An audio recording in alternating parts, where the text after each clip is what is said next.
All right. Welcome back, guys. This is Sarah. I'm Erika. Do I remember my name? I don't know. We are understaffed. It's been a week. Yes. This is Living Understaffed, a podcast about not having enough hands or hours, and when your best just isn't very good. I speak for all of us, except for Senior Rock'n'Old. We all know him. We all love him. He deliberately made me understaffed. I sent Sarah a video last night of him spreading trash all over my house, which was super cool. He ate an entire crock pot full of chicken, and he spread the trash all over the place, made himself a little nest around his dog bed, and I came home and he's just like chomping on his bone, looking at me, having the best time. He tipped over an entire crock pot full of chicken and ate it all. 5 pounds worth of chicken. By the way, he's laying down right next to me. He's great. He's just looking at me like, I don't know what I did. I'm great. You're welcome. And if anybody has a dog that does this and you know how this happens, please enlighten me. Because my dog, my sweet prince, my best boy, took a piece of junk mail off of my kitchen table, brought it into the bathroom where the toilet lid was closed, and put it in the toilet.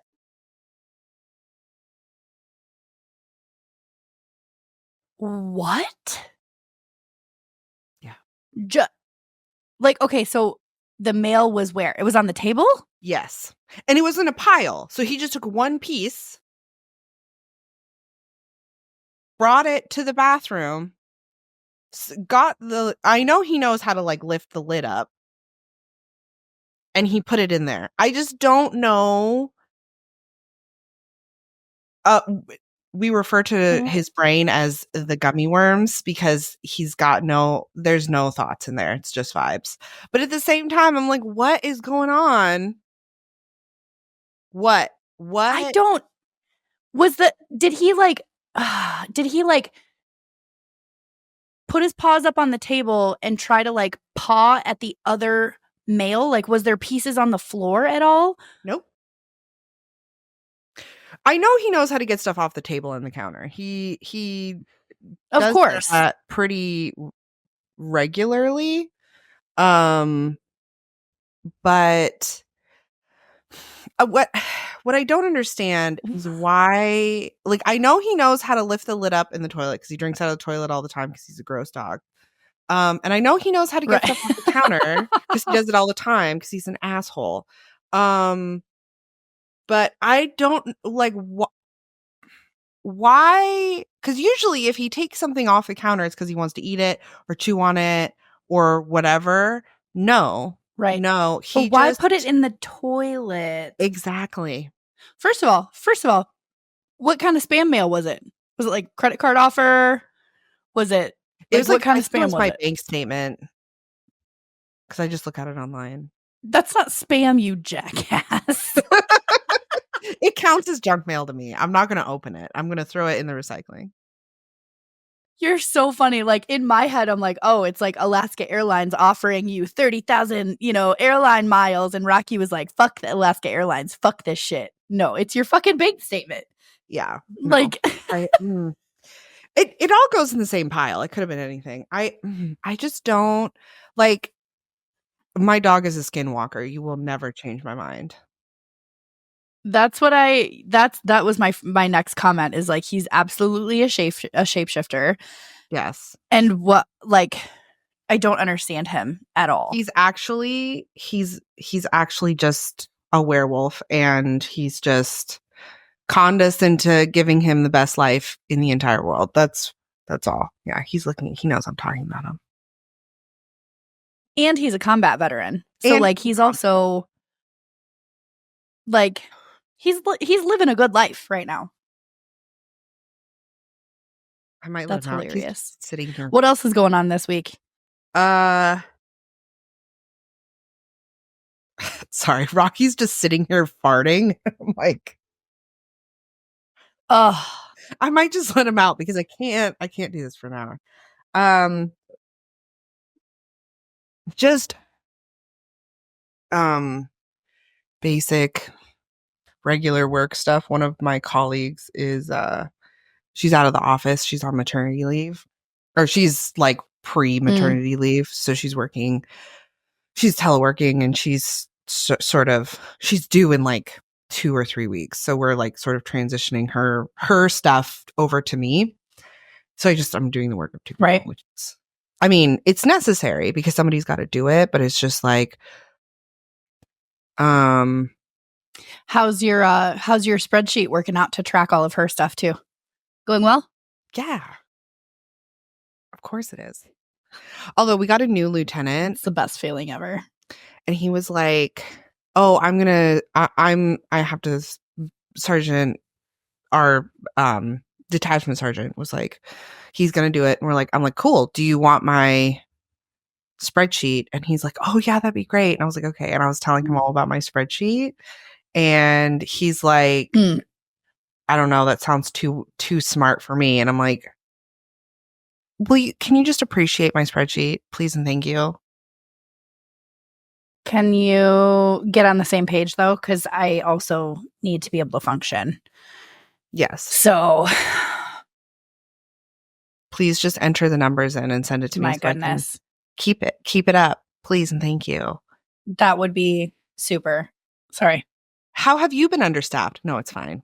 I was really just talking. I didn't even need you to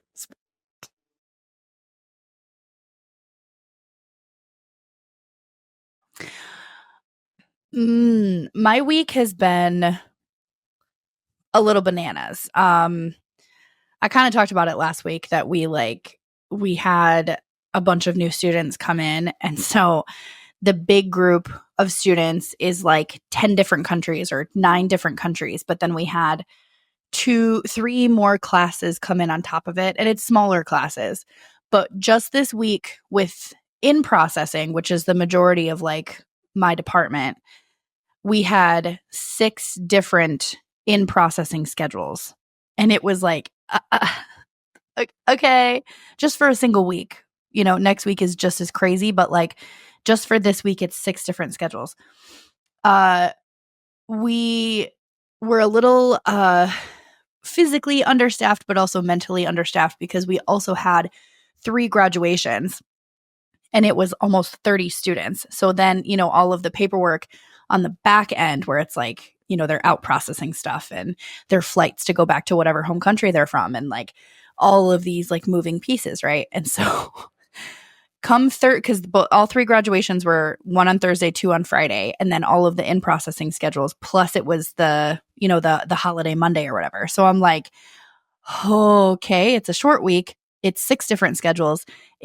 I think we're up to 15 or 16 different countries. So then everybody's got all their paperwork and there's all these, you know, language barriers and like everybody speaks English, but then they have to take the English language exam and there's like all of this stuff, right? And so come Friday afternoon, there was some paperwork that certain students didn't get before they actually left the office to like go back to their hotel and pack.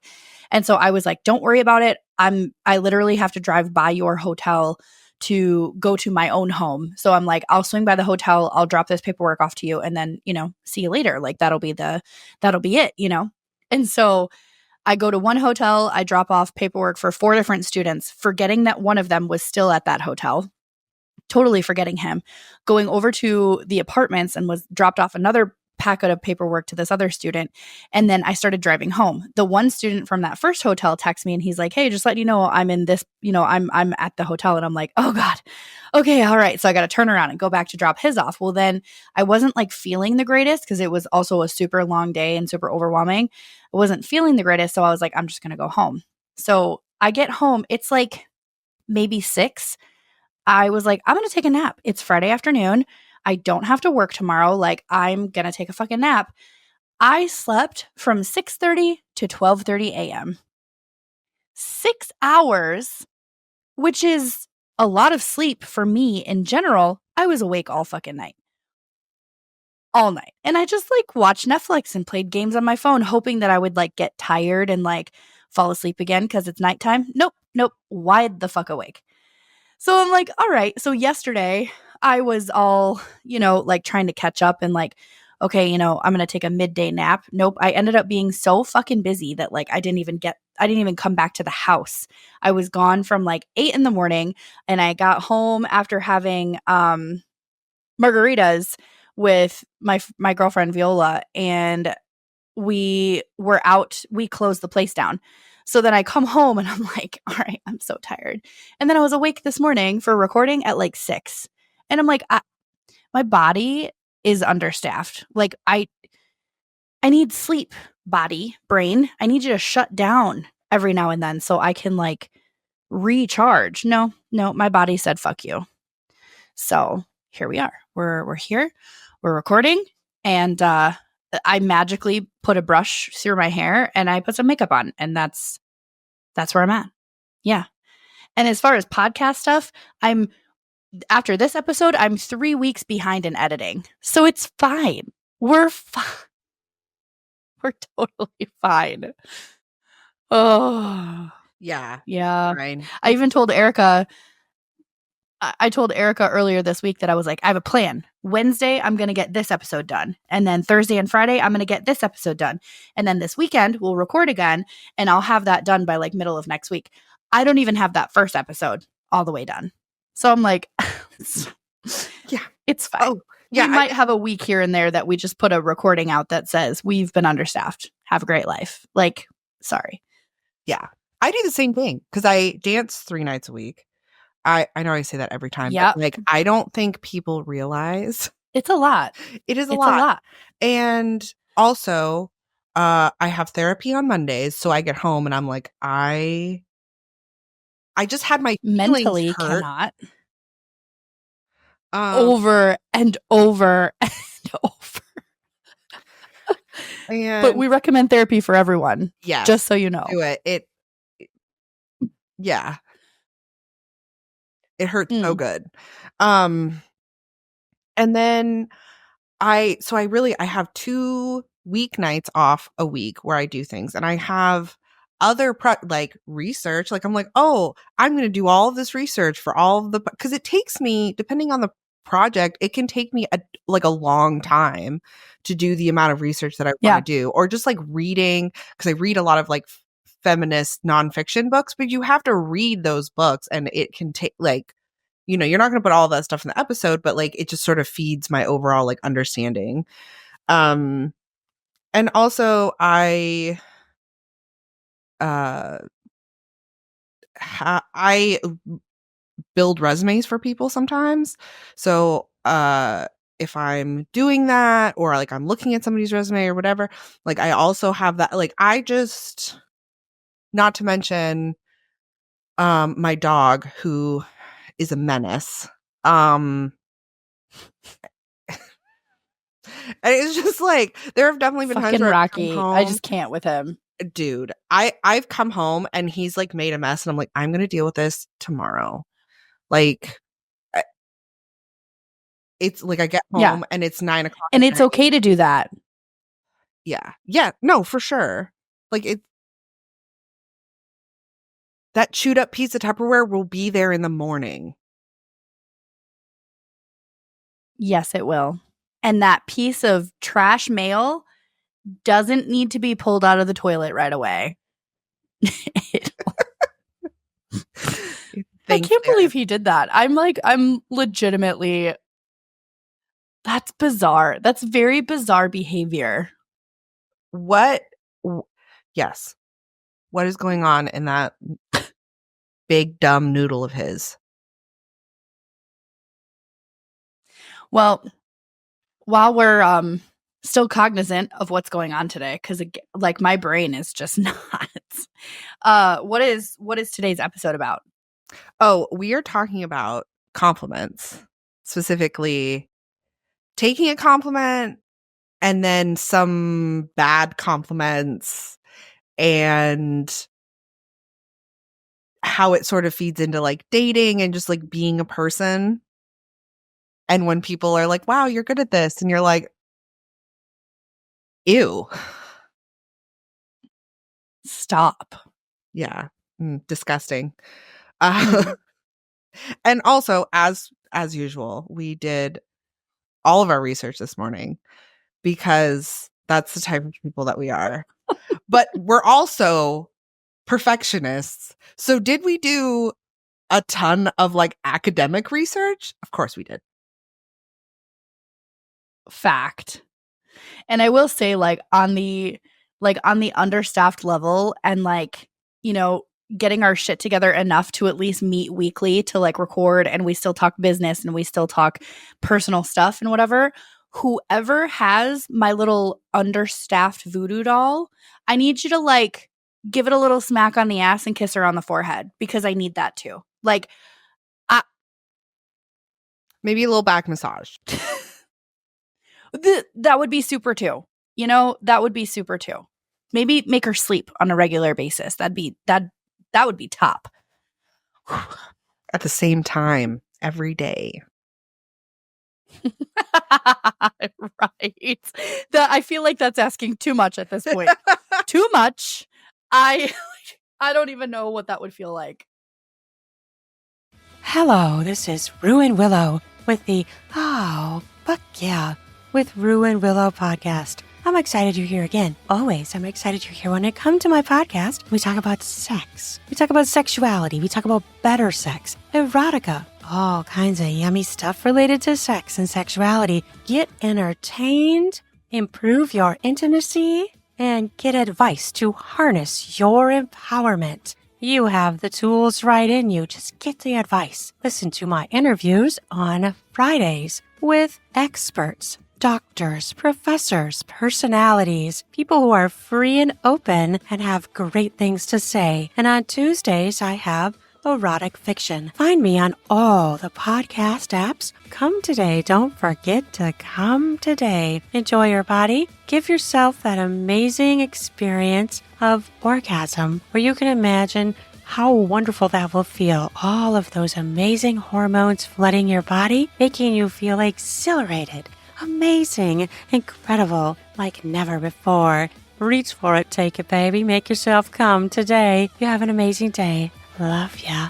Oh, fuck yeah. Bye-bye. God, compliments. We talked about that last week. We did talk like, because that's one of my, I would consider a toxic trait of like somebody being like, oh my God, like you're so cool. And I'm like, happy birthday. Like, I don't, I don't, Yeah. how do you react to that? Like, it's awful. It is, and it's funny because there's times in therapy that they're like, oh, someone who is complimenting you, that's a good thing, that's a good thing. You have to react appropriately. And I'm like, I don't know how to do that, and then they talk about like, and I know we bring it up in a lot of episodes, but we talk about like childhood trauma and how, as a kid trying to reach out for validation or compliments from your parents. And it's like, that was non-existent, and then you work your ass off to just get that little ounce of satisfaction from them. And that's what you do. Like, so that's, if we're looking at me being having the work ethic that I do, it could have been what how I was raised and the environment that I was in. But then it's like, now as an adult, if I receive a compliment, I like shut down. And what I actually found, so like receiving a compliment, there's actually research on like if someone compliments you on your body, on your appearance, on whatever, for a person who struggles with that, there's actually negative psychological effects that are happening, where if you are not used to receiving compliments, or you're not like psychologically prepared to receive compliments or respond to a compliment, and say someone that compliments you on your appearance, like, oh, you look really lovely today, or oh my gosh, that outfit looks fire, you as the receiver immediately think that they're lying, or you start like internalizing it where you're like, oh my God, they're complimenting my outfit, but there must be something wrong. Or if they're complimenting like, oh wow, like it looks like you've really been working out a lot lately, like I can tell that there's like changes, I'm like, fuck, like I'm not working hard enough, like it's like that weird, so then in some of the research, it states that people who can't accept compliments have really low self-esteem. And I hate that. I hate that as an answer because I don't feel that that's entirely correct. Like, are there aspects of my life, my body, my work, my world that I have low self-esteem on? I think everyone has that to a certain extent, right? And yes, of course I do. But like, I've lost a little over 150 pounds in the last couple of years. I have a regular workout regimen. Like, I've been kicking ass as far as like getting my health back on track and like my eating habits. And I feel amazing. But like, when someone says, "Oh my God, like, you look really great. It looks like you've, really been toning or whatever." I'm just like, no, it doesn't. Like, no, what? No, that's a Yeah. lie. And I don't understand that. I don't understand why, because I feel amazing. And when I look in the mirror at this new outfit that I buy, or like this new pair of shoes, or, cute pair of jeans that are a size smaller than I'm used to wearing, I fucking feel great. But if someone else says that to me, I'm like, what? No. Yeah. So I don't know. It's weird that there's, that the low self-esteem is linked to that. And I don't feel that that's entirely correct. I agree. Because if I'm just like sitting at home or whatever, like I don't feel like I have low self-esteem, but I'm the same way. If somebody compliments me, I'm like, I automatically assume they're lying. I absolutely am that person, or they have some kind of ulterior motive. But I also like, I have probably a couple of times like lost a lot of weight and then gained it back and then lost a lot of weight. Where I am now, I'd like to be a little smaller, but overall I'm pretty happy with like if I stayed this size, I don't look in the mirror and be like I don't feel unhealthy. Like I can dance for, I can do all the things that I love to do. Like I can go hiking and I can dance and I am grateful for my body in that sense. But like, if I lose a lot of weight, I'll look in the mirror and I still think I still look the same in my head. So like, I have to like look at pictures side by side or I can't see it. And that I struggle with a lot. But I also, I don't know. It's this whole, I think it's also hard because it's like, I don't like being objectified. And if somebody gives me a compliment, I automatically assume they're lying. But when I was single, like I used to get male attention all the time. Like I still do to like a lesser extent because I don't go to like bars and stuff. But like that has never been an issue for me. But I still am like, oh, I always just assume that they have low standards. And that's why. Not because I am attractive or like they would want to be around me for whatever reason. Do I think I'm ugly though? No. Absolutely I'm not. No. It's just like no. When I'm confronted by it, I'm like,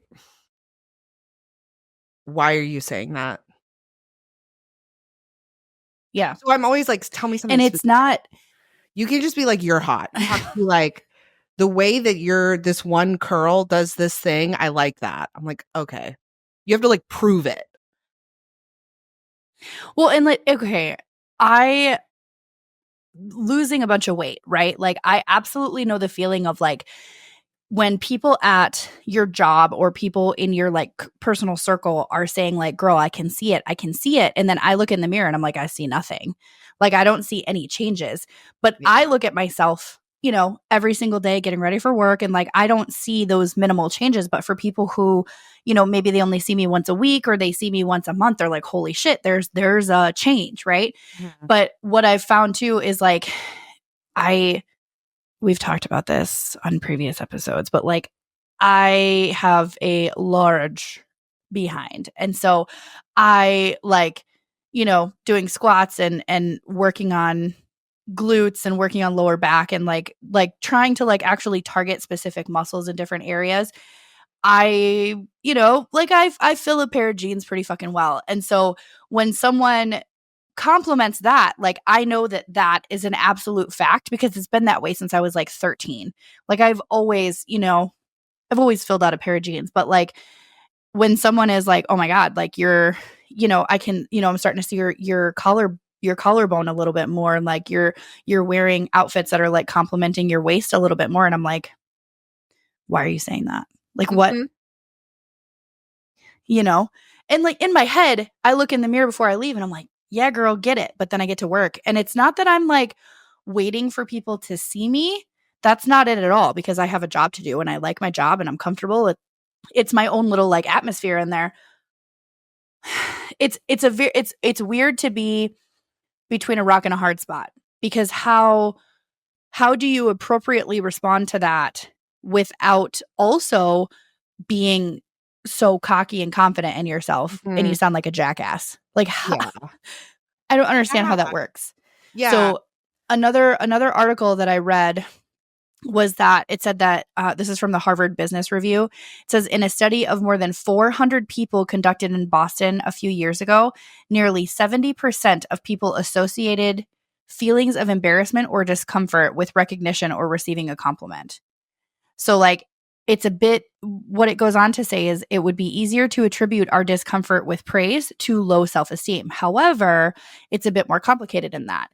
In the words of a psychologist, an author named Guy Winch, he says people with low self esteem are often uncomfortable receiving compliments, but not everyone who is uncomfortable receiving compliments necessarily has low self esteem. So then the writer goes on to say, like, I've watched some of the most confident CEOs squirm in their seats when caught off by someone's praise. And the there's different stages of people who, like, if you're in an unexpected situation, the article goes on to say that there's different stages when you're like surprised by praise. And so, like, if you're looking at someone who enjoys surprises, right? Who like gets amped up and is genuinely surprised and has a great reaction. Surprises can bring joy and excitement, but for some people, emotionally pleasant news can be cognitively intense.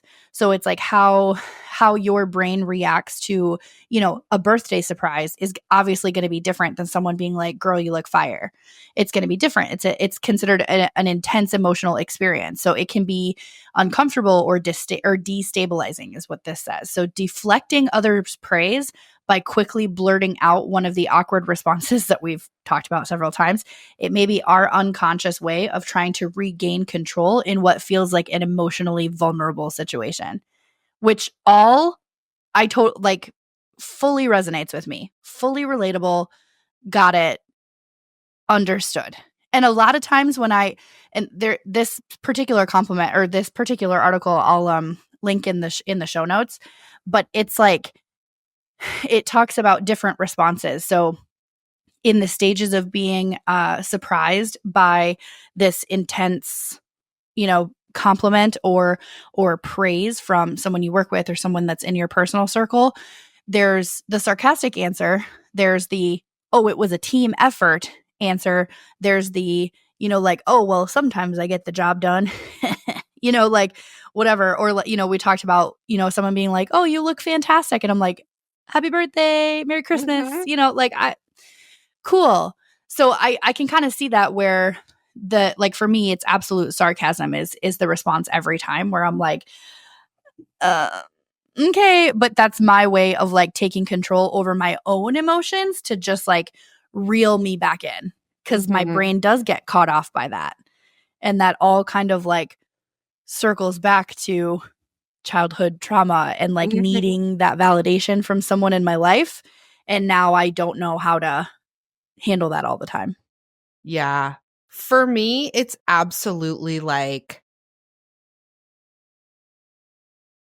I do not like surprise vulnerability. Like I as an adult, I try to be more okay with it, but when it has to do with me specifically, I'm like, I am not going to put myself in a position where you get me to be vulnerable. I just am not going to give that to you unless I Mhm. really, really know you and I Mhm. know that you're not going to do that. So even if somebody's like, oh, wow, like you look really good or whatever, in my brain, I'm either automatically like, they're probably lying. Like, obviously they don't. Or it's like, I can't just be like, oh, thank you. I worked really hard.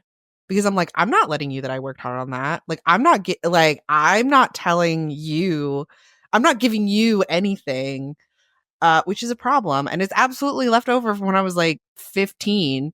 I'm working on it. But I think it's we all also, are. yeah. I think it's also, there's a lot of like, for me, for sure, when I was definitely not so much when I was in my early 20s, but definitely in high school, like all my friends were shorter and skinnier than me.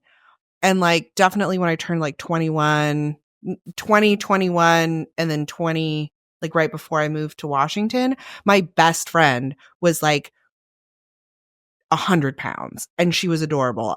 And like we were really good friends and like she never said anything to me about it, or it was never a thing between the two of us. But if a guy came up to our table, I knew it wasn't because he wanted to talk to me, which really sucks because it's literally just because the two of us were together. Like if I was by myself, like I moved back to my hometown, I didn't have that problem. And like where I live now, I don't have that problem.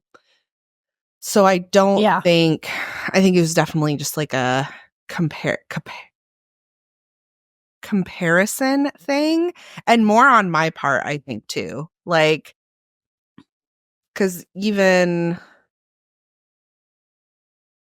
I don't know. I feel like different places too, like have slightly different body standards. Like here in North Carolina, no one is super skinny, or like it's just not necessarily valued that much. Yeah. Well, and the times change, Yeah, right? that's so true. When we were still high school, just out of high school, college, the societal norm was that you date the real skinny whatever. Now, obviously that's not everyone. Like that's, more of just like an overall kind of umbrella type of thing. But that, that's what we were kind of used to. And so like I've always been, as my mother would like to say, big boned.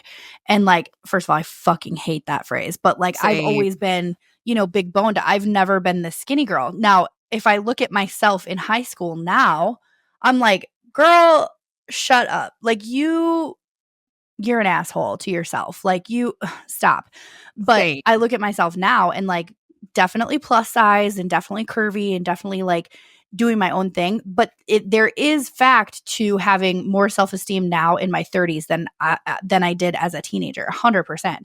But now there's also that societal change where it's more acceptable to be curvy and delicious, and we have these role models like Nicola Coughlan and Lizzo and like all of these beautiful, beautiful women that are like out there and fucking proud of it, of being curvy, of being delicious, and like not, they're in the spotlight, whereas I'm just like in little old fucking bumfuck Egypt, Missouri, that like, nobody gives a shit.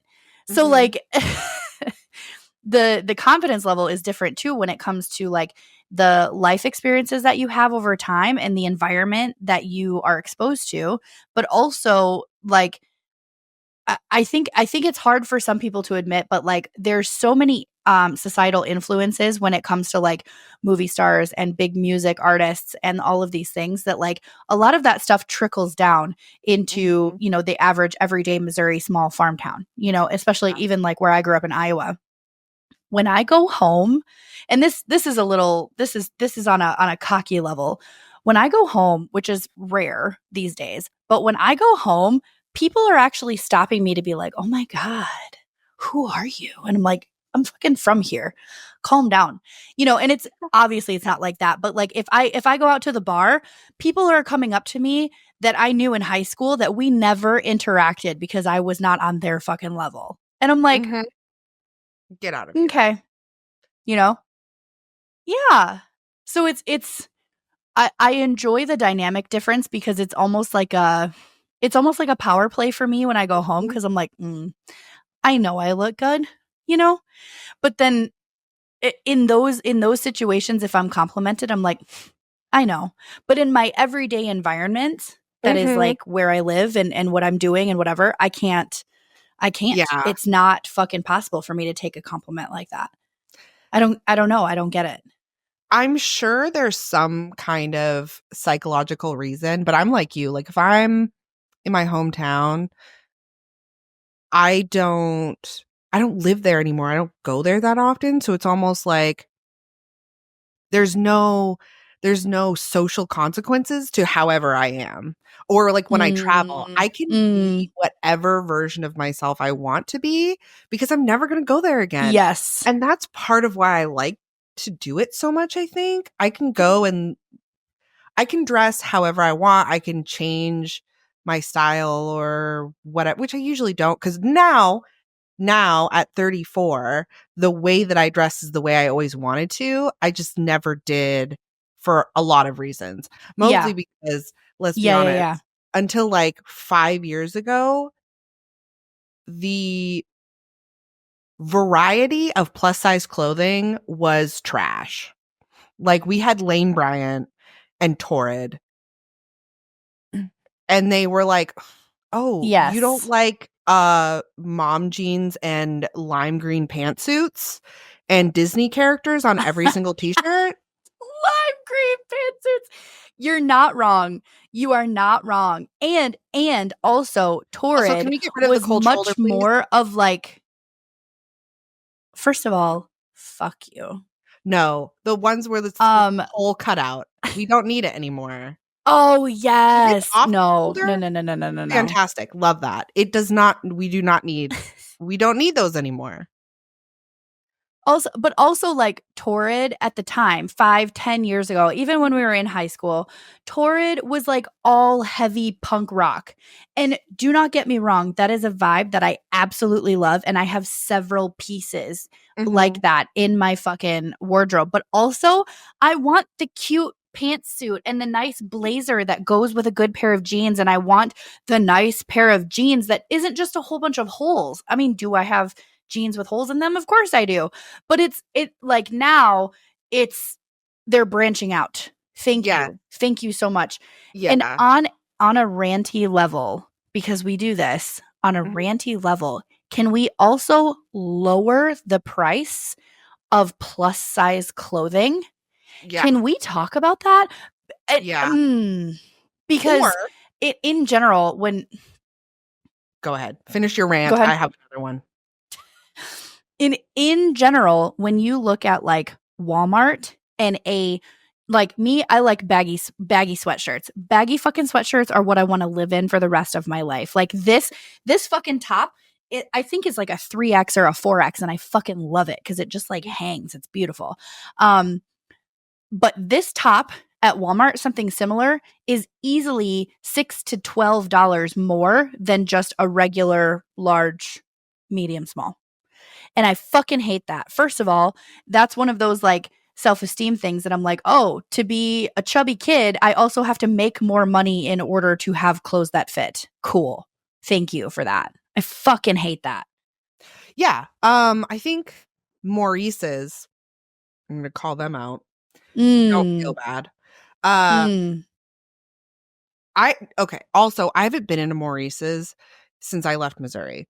But the one there is, I think it's still set up this way.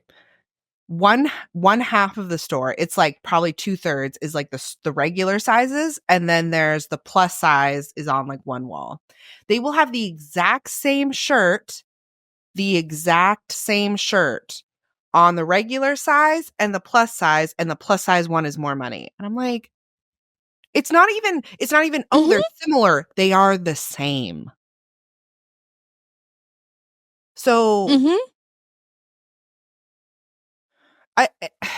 and that bothers me for a lot of reasons. It does. But also hands down.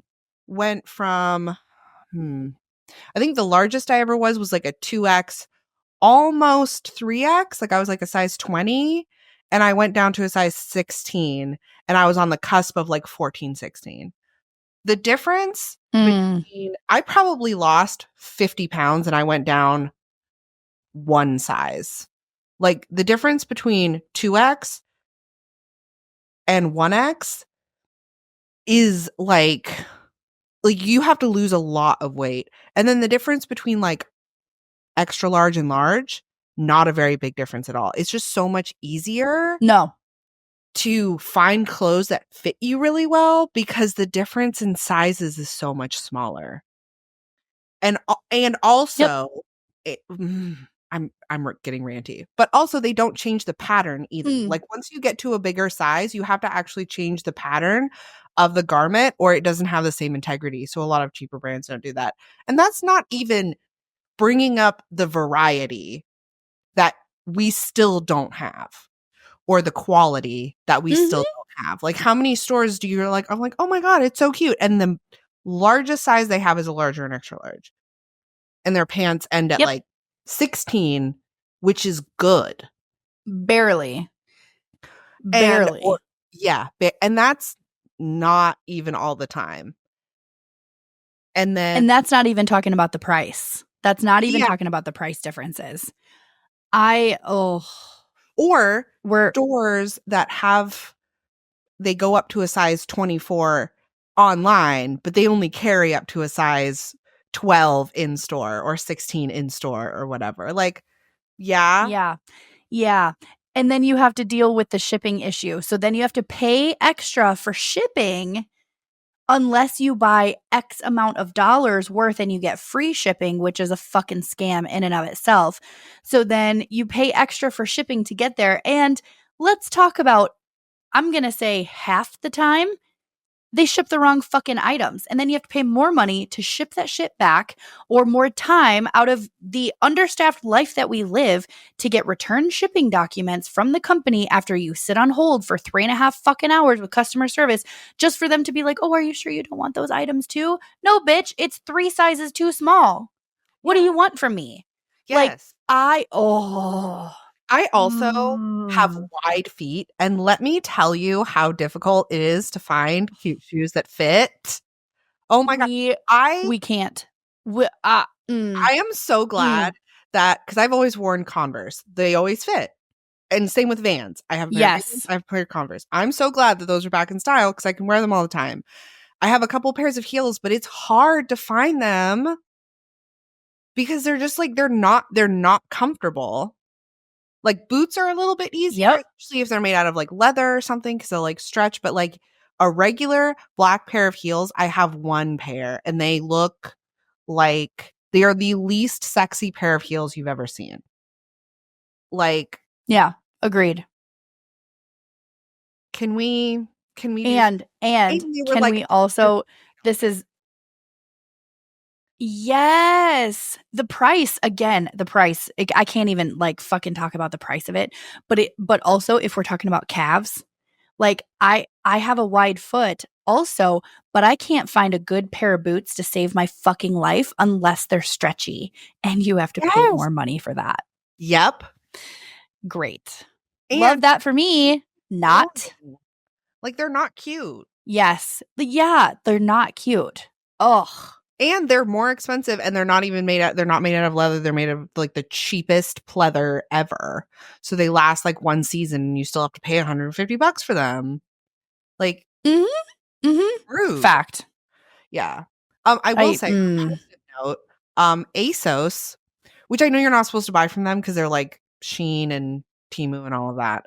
They do have really cute heels that come in wide that are like $40. Quality reflects that. So, but if you're looking for a pair of like legitimately like you want a pair of heels to go out on a date or whatever, they got you.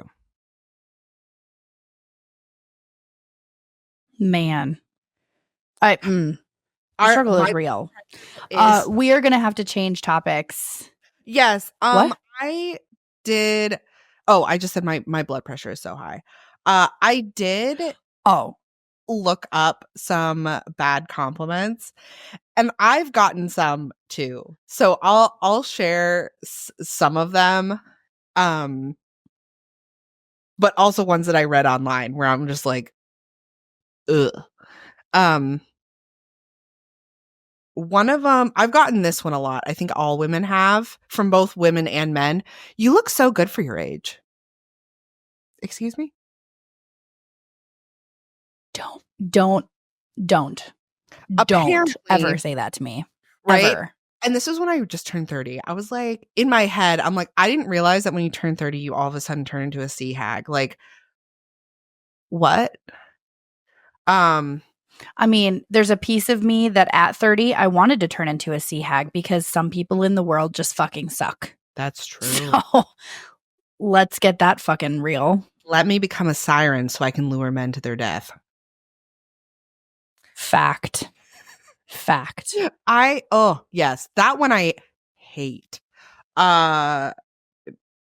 Because why? Also, caveat though, I would like to formally apologize to everyone over the age of like 35 that at 15 thought was geriatric. I remember when my mom, like, I think she turned like 45 or something, and she had like a big like celebration or whatever. And I just remember thinking, like, yeah, like your life is basically over, so you may as well. And now I'm 34, and I'm like, I was such an asshole. Yeah. Ugh. Yeah. My oldest sister just sent me a reel on Facebook the other day, and it was like an interview of this female specialist in the Army, and they asked her what year does a person have to be born for them to be considered old? Like, in your opinion, what year do they have to be born for you to consider them an old person? She said 1985. And I was like, this girl is a specialist in the Army and she's canceled already. Like, Ouch. Get out. Get out. Ouch. Somebody, this happened to me the other day, actually, and it was funny. It was funny. But it was probably the nicest way somebody's called me old. We were talking about Hot Topic, and I'm like, oh, I love Hot Topic. I used to go to Hot Topic when I was in high school. And she was like, oh, when? And I was like, oh, like 2004 to 2006 probably. And she's like, oh, wow. So you're like one of the original, you went to like the original Hot Topic. And I was like, thanks. Damn it. Damn it. Or like when Not you say okay. the year you were born and people's eyes get big. And I'm like, that's unnecessary. And you're not that old. No. You're not that fucking old. Like, it's so bizarre to me.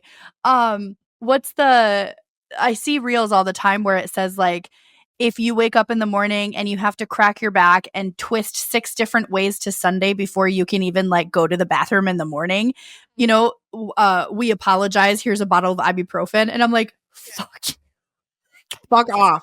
Yeah.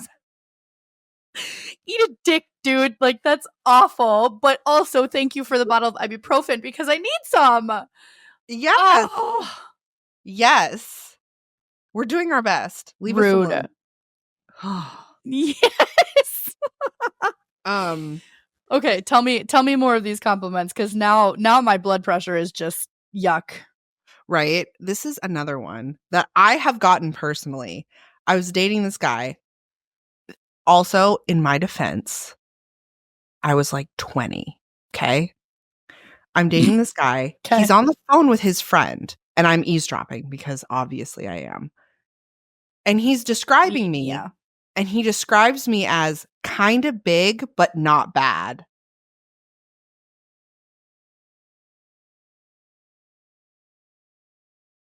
The worst part is that I didn't immediately break up with him after that.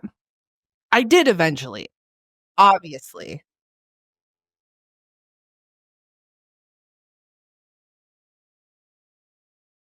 I fucking cannot. I want to punch this guy in the face. Oh, no, he was awful for a lot of reasons. But yeah, that was one. I remember in my head, it didn't even hurt my feelings at that point. I was just like, are you fucking serious? And I'm surprised because at that point in my life, it would have very much hurt my feelings. But yeah, at the time, I'm like, are you kidding? Like, you couldn't have phrased that any better. Anyway, in hindsight, it is hilarious. But I looked up some other ones. If that, here's my thing too, is I hope that we get to a certain level that he like recognizes you somewhere, that he's like, oh, I like, bro, I like dated her back in the day, and you are fucking smoking, and he regrets every single thing he ever did. Like I want that retribution for girls of that age, for all of the men that they were dating, because I tell you what, like dating in my 30s has been better than in my 20s, we'll say, like before I got married. Way better now. Like my self-esteem is better, like all of the things are better, right? Like I have a little more life experience, but like I hope he watches this one day and he's just like, "Oh, that's her? Oh shit." I hope that for you. I really do. Yeah, I definitely at this point in my life, like, I think, well, also when you're young, A, you don't really know any better. And B, now at this point in my life life, experience. like if somebody comes out, like looks at me and says something out of pocket, I'm like, excuse you? Like, I am a lot more confident in myself and who I am. Like if somebody doesn't like me for whatever reason, romantically or not, I'm like, okay. Like there are plenty of other people who will, and that's fine. Like if you're not into me, that's actually okay. If you don't want to be friends with me, that's actually fine. Like, and I was not like that at all in my 20s. And I think that has a lot to do with how I'm less concerned about making other people happy. I still do it, but Yeah. it's easier to get myself to the point where I'm like, thank you, next. But here are some ones that I saw on Reddit that were particularly egregious. I bet you were really attractive when you were younger.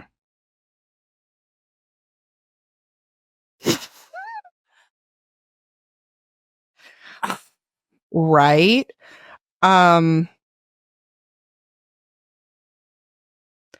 If I had the chance to fuck you, I don't know if I would be able to stop myself.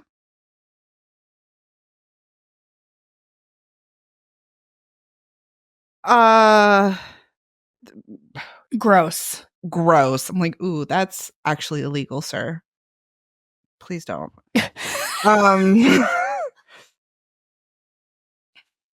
I'd totally fuck you if you lost some weight. If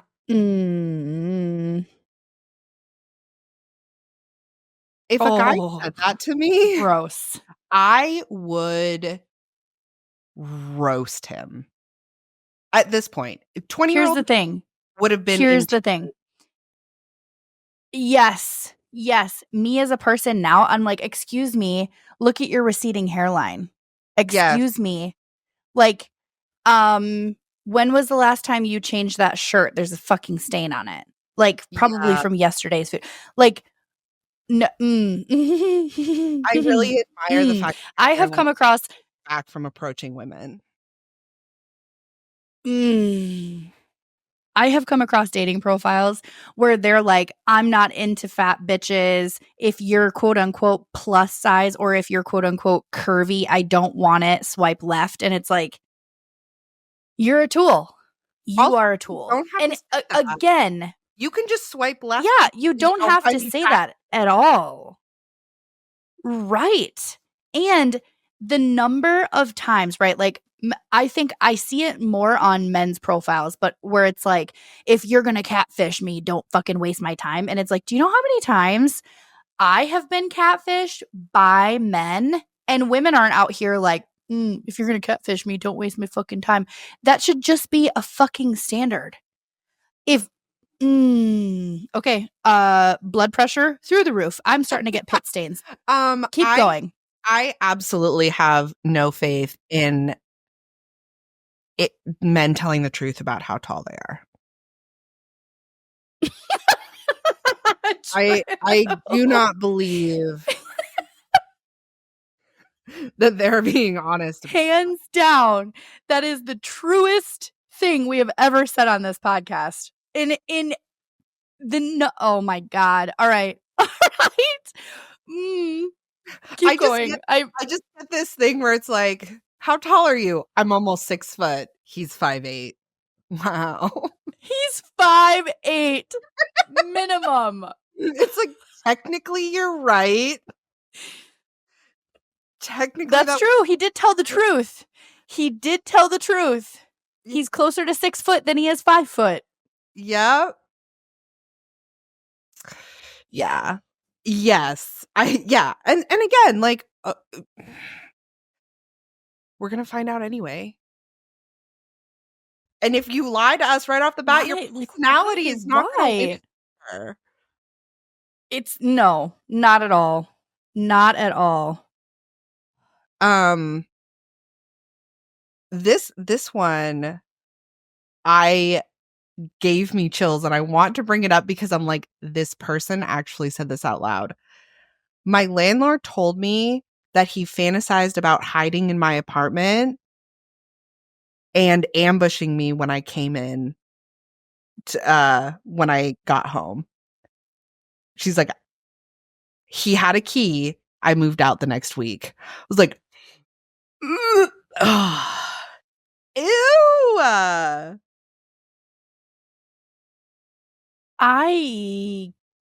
No. Straight to jail.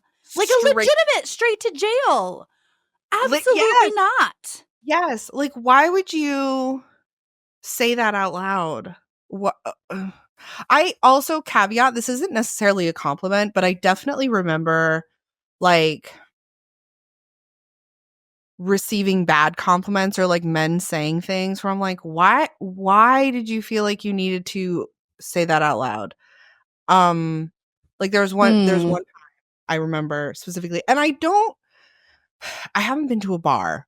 I haven't been to a dive bar in a very long time. So maybe this is still the same. I hope it's not.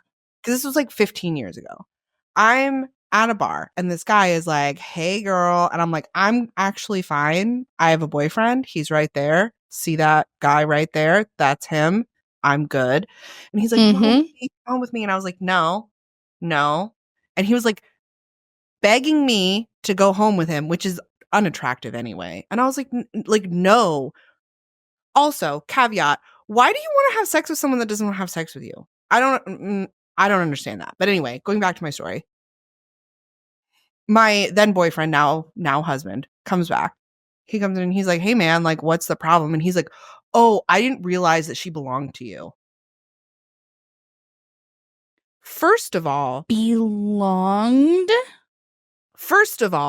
you're making me uncomfortable and you apologize to him. Also, I'm not a fucking pony. Yes. Like what? He doesn't own me. I'm not a fucking piece of property. I'm literally standing right here telling you no. Yes. Oh. Yeah.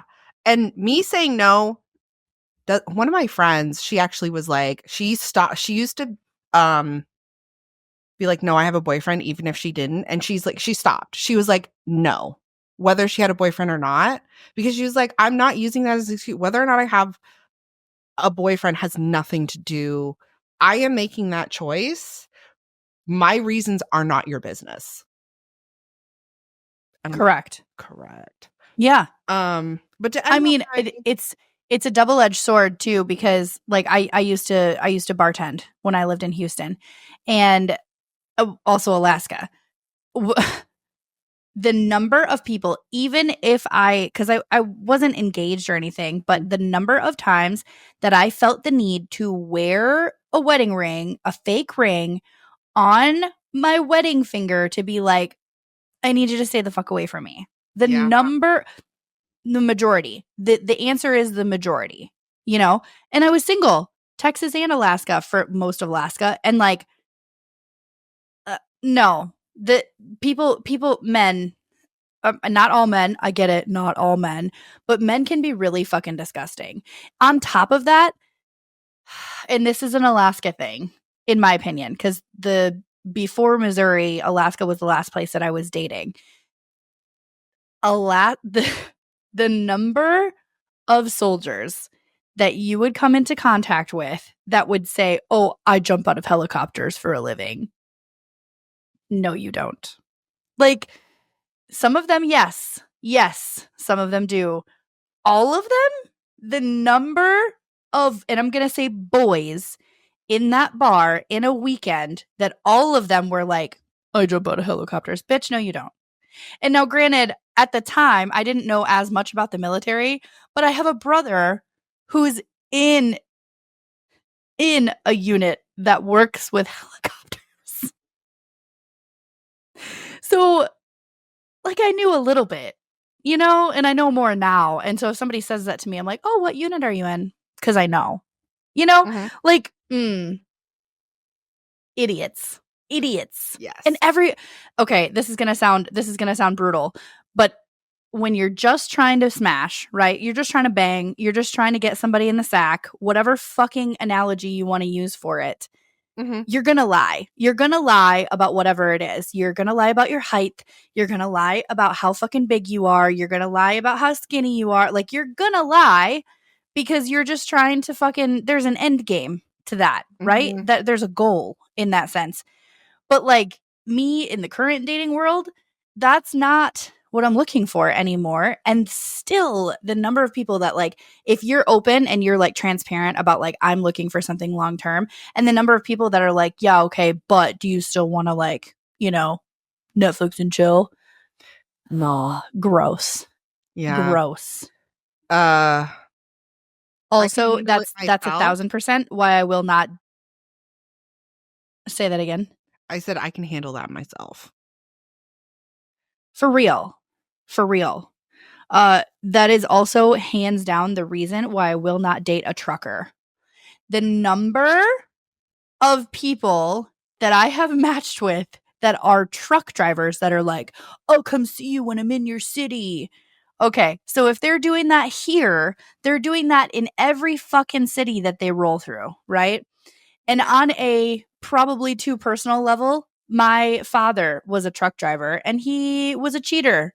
So I'm like, you could be the most upstanding guy I've ever met. And if you're a truck driver, the answer is no. Don't care. It's not going to happen. Yeah, I feel the same way. I feel the same way about a lot of things. Like whenever I asked a guy to like wear a condom, they're like, no. And I'm like, if you aren't using it Disgusting. with me, you're not using it with anyone else. Yep.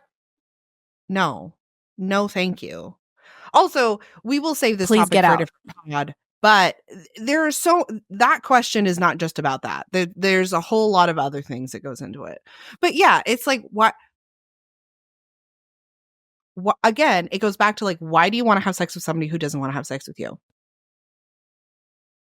Yes. Why? Solid question. Also, men, I'm gonna need you to do better just in general, because I feel like you think that like we just are just ravenous for you. It's not just the physical part that we want. So if that's what you're banking on, you're not as good as you think you are. I'm just saying. PSA. Now, to be fair, there are some women out there that are also on that level of like not needing anything emotionally. And like, been there. Post-divorce, I just needed a physical fucking release. That's, you know, let's go. Like, I don't fucking need whatever it is that's coming out of your mouth. Don't need that. Your tongue, sure. The rest of it, no. Sorry. I mean, it's factual. Well, we all know how I feel about that. So So I'm getting to that point now, like, you know, a couple years post divorce, and like looking for something with a little more substance where it's more intellectually challenging and not just physically challenging. Because again, like getting a little more into working out and being outdoors, like hiking is like my favorite fucking thing right now, and like it has been for since Germany, really. Like that's where it kind of opened up my eyes to being a little more out in nature and exploring a little bit more and seeing some more, you know, sights and things that I just never really thought about. I also need someone to be down for that, like someone to go with me and go on adventures and whatever. So it's not just like, on a sexual level needing that effort, but also on an intellectual and physical level of like being together in different places. It might not be things that they enjoy, but also I'm going to do things out in, like my people who really enjoy sports, right? Like I'm not a huge sports person, but if you have a team that you really love and you want to go see them and you've invited me to go with you, I will go with you 100%. But also on the flip side of that, if I want to go hiking and hiking's not your favorite thing, I still want you to go with me so we can spend that time together. Like it's not just so the effort part of it is really where this conversation like hits home for me, because it's text messages, not that hard. Picking up the phone when you're driving to work and you have a few minutes, like it's not that fucking difficult, right?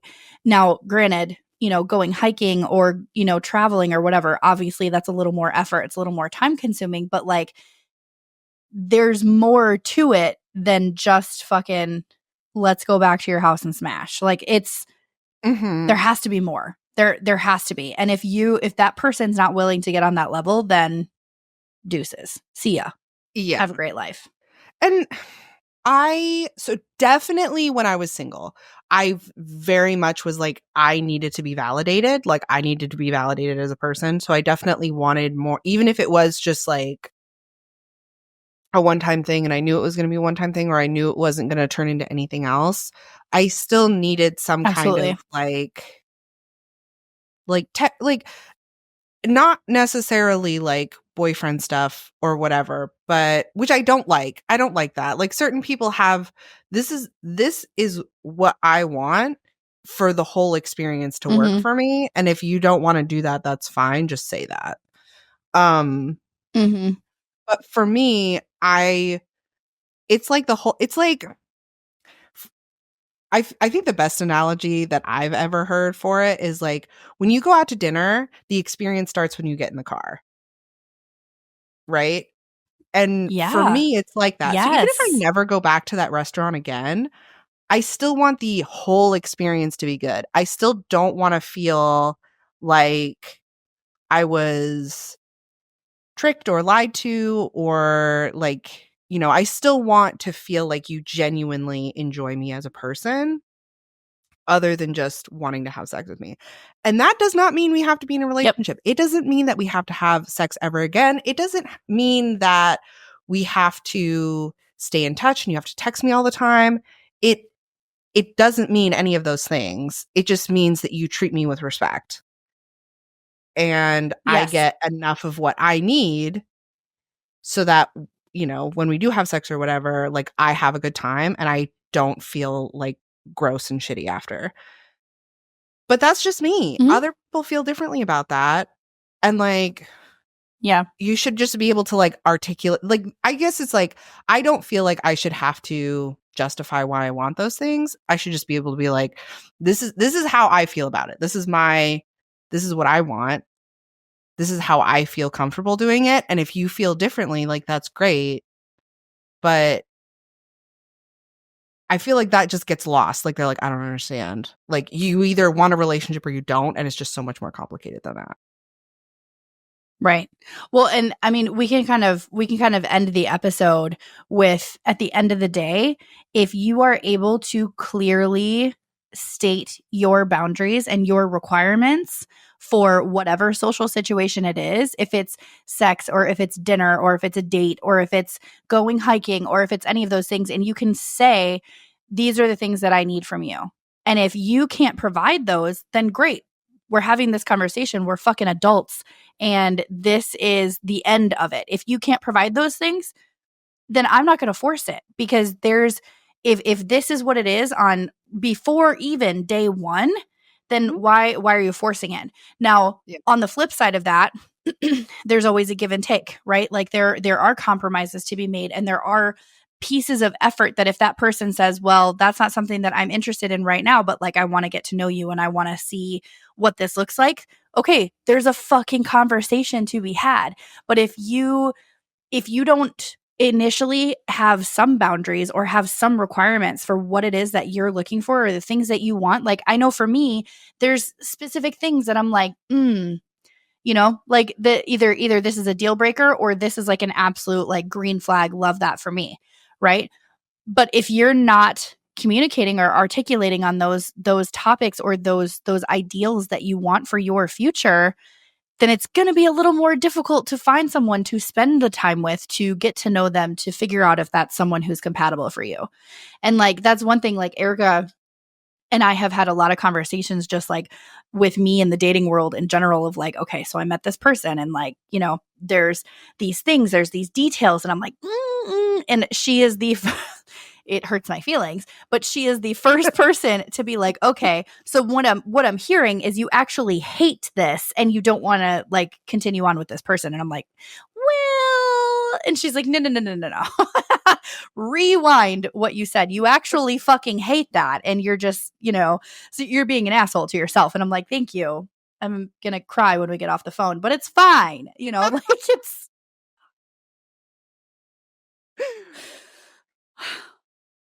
Yeah. Yeah. It's true though. Yeah. Boundaries are important. Mm-hmm. And like dating, man, you guys, I mean, we've talked about it 100 times, but like dating in 2024, it is not for everyone. And there have been people that I've met that I'm like, wow, I don't know who you're going to end up with for, you know, for a long-term commitment or any kind of like relationship, but it's not me. And I'm okay to see that, you know? But there are a few gems. There are a few gems out there. You gotta be patient. Oh yeah, I'm You sure. have to figure out you too. I think also me just being military, like working for the army is like, you know, a majority of my coworkers have always been men because the army is mostly made up of men. So you get a lot more of that perspective, especially. And also, I work in administration. If you on the private sector, if you're in operations or administration or logistics or coordination, those people are almost always women, like almost always, like 90% probably, whereas in the army, it's not. So I work with a lot more men, but that it never fails anywhere I work. There's always one guy that is like, women are crazy. Every single one of my ex-wives is just crazy. I'm like, wow, every single one? That's weird how that keeps happening to you. Wild. What's the common denominator? So that is, I'm like, okay.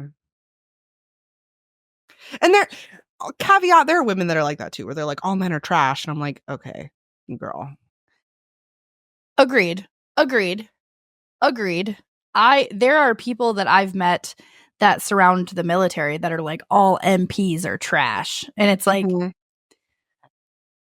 I mean, I want to agree because of yes, but also that's not true. Like, yeah, you know, so it's, yeah, it's the communication. We talk about this a lot. Communication is like hands down going to be the best tool in your fucking toolbox. So utilize it. Get better at it. Take a fucking class. Teach yourself. You know, like YouTube University is free, my loves. Go and do that. Yes. I wish there was some kind of like, I wish it was normal to have a conversation where it's like, this is what I need to have a good time. And they're like, oh, this is what I need to have a good time. And if they're different, we're like, oh, can we compromise? Or are they just too conflicting? Like, I wish that was normal. So you could do that without like people's feelings getting hurt and I'm saying that for me too. Cause it's hard to be rational about something that by nature is not very rational or that your emotions are not like tangled up in. So I get it. Yeah. But it's just like, and also, you know, the research we've done a lot of research on a lot of different things that don't necessarily have to do with what we're talking about right now, but just knowing what I know, that there's just so much that goes into it, like societally, like who there's just so many pressures, and there's so like how it manifests in that also, that has a lot to do with it. And if you don't know that, you don't even realize that it's happening. So I'm going to stop because my blood pressure is so high, and I could talk about this for literal days. Yes, we absolutely could. And it's the we should have, well, yeah, we're going to do a separate episode on communication. We're Yeah. writing that down right now, because Yeah. that's communication is like it's what's needed, right? And this is the last thing that I'll say, and I'll shut up. But my friend Viola, she's German, and she is amazing. She's a wonderful human. She's an instructor up at one of the schools, and she is very blunt. In my opinion, she's very German, and it's not true for all Germans, but my first year in Germany was kind of a struggle, because the people that I came into contact with were much more blunt than the American culture that I grew up in, where you're beating around the bush to save people's feelings. And that's not the experience that I had while I lived in Germany. And now that she lives here and we're friends, she tells stories all the time about how, like, she has these students that come to class and they give a brief. And as far as like feedback from the instructors, they're supposed to say, hey, thank you for that question. That's a really great question. Let me answer it by saying X, Y, and Z. And she, when she first became an instructor and she was being told that she has to respond in that way first, she was like, why? It was a garbage question. It was the dumbest thing that I'd ever heard come out of someone's mouth. Why are we sugarcoating this, right? And so one of my favorite things is that when there's like a class presentation, and there's like 5 or 6 people up there giving whatever presentation it is on whatever information, and at the end of every presentation, and this is pretty general for, especially for American culture, but maybe for a lot of other cultures across the world, at the end of the presentation, everyone claps. That's like a normal thing to do. And she gets so upset. She's like, their presentation was awful. There was incorrect information. There was just inconsistency. There was terrible presentation. Why are we clapping? That is the dumbest thing. I'm not fucking clapping for these people. And in my head, I'm like, I love you. I want to be that blunt every day of my life. Every day of my life. Yeah. It makes me so happy, something because to if she were to. Yes.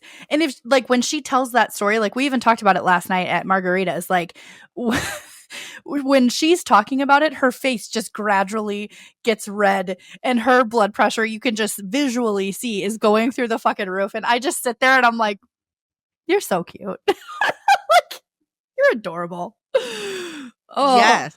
God. Yeah. Good. But communication at the end of the day is something that I think is a skill. It's just like with therapy, right? Communication is a skill that we can always be working on and building upon. And if that's not even, if especially in the dating world, especially like, getting a compliment and kind of like wrapping this, all together in a neat little bow, communication is something that we can all fucking work on. And it doesn't matter if it's a dating scenario, if it's you are in a marriage, if you are your next door neighbor that their fucking lawn keeps getting so overgrown that it's throwing weeds into your side of the grass. Communication is a fucking important piece of life. Welcome. Yeah. You're welcome. Thank you for coming to my TED Talk. Communication. With that, we're going to end the episode. Remember, merch, very exciting. We are now doing weekly episodes. So just you're welcome. You get to have us once a week instead of once every 2 weeks. Oh, I thought I said that wrong, but I didn't. Never mind. It's just me in here. Mind your business.